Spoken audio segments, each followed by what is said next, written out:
Saturday, 12 December 2020, Feast of the Day, Our Lady of Guadalupe.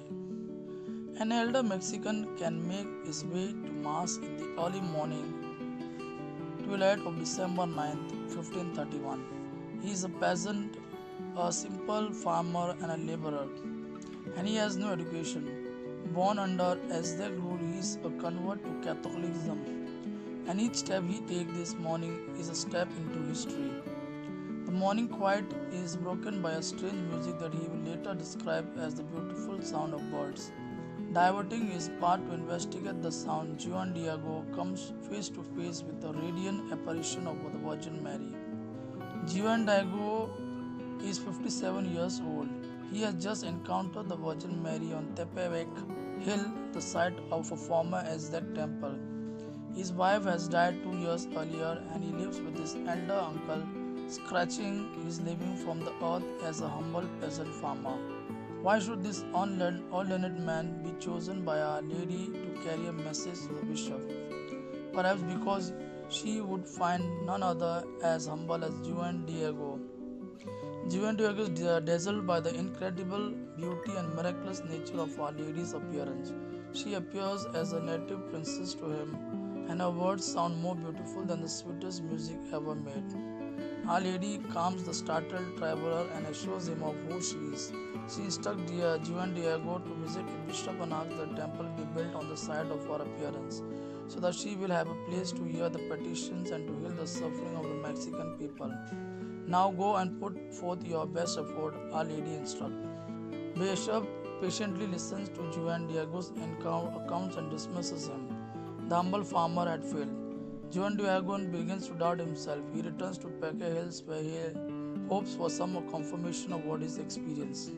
Indeed, Our Lady does not disappoint, for she appears again as radiant as before. Juan Diego tells Our Lady what she already knows, that the bishop did not believe him.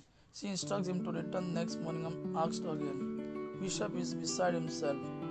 Why did this peasant insist on telling the story? How could he know if the peasant was lying or perhaps insane? At their second meeting, Bishop asks for a sign.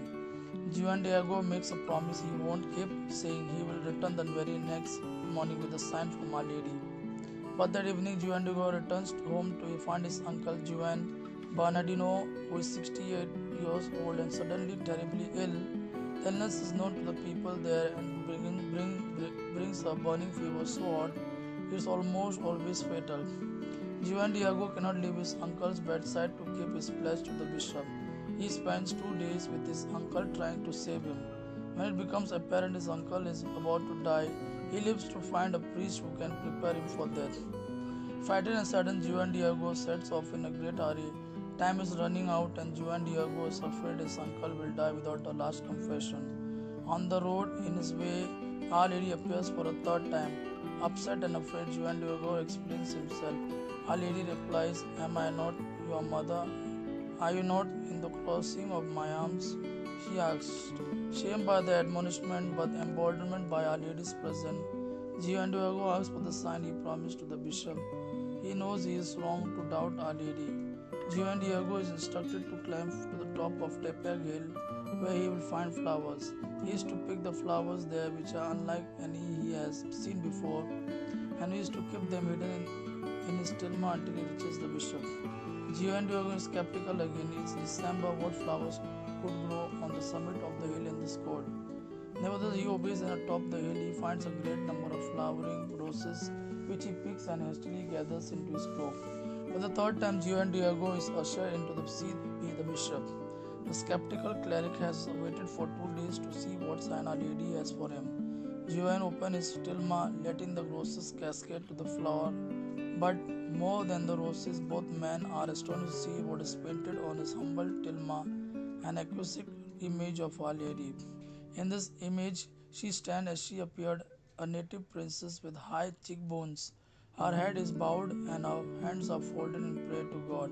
On her blue cloak, the stars are arranged as they appear in the morning darkness at the hour of her first apparition. Under his feet is a great crescent moon, a symbol of old Aztec religion. message is clear: she is more powerful than the Aztec god, yet she herself is not God. At the same time, Our Lady is appearing to Giovanni and directing him to cut the flowers on Tepec Hill.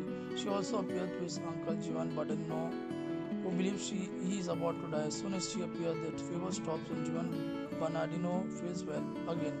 She tells Giovanni Bernardo she wants to be known as Santa Maria de Guadalupe. On October 12, 1945, Pope Pius XII decreed Our Lady of Guadalupe to be patroness of all the Americas. Our feast day is December 12th and is holy day of obligation in Mexico.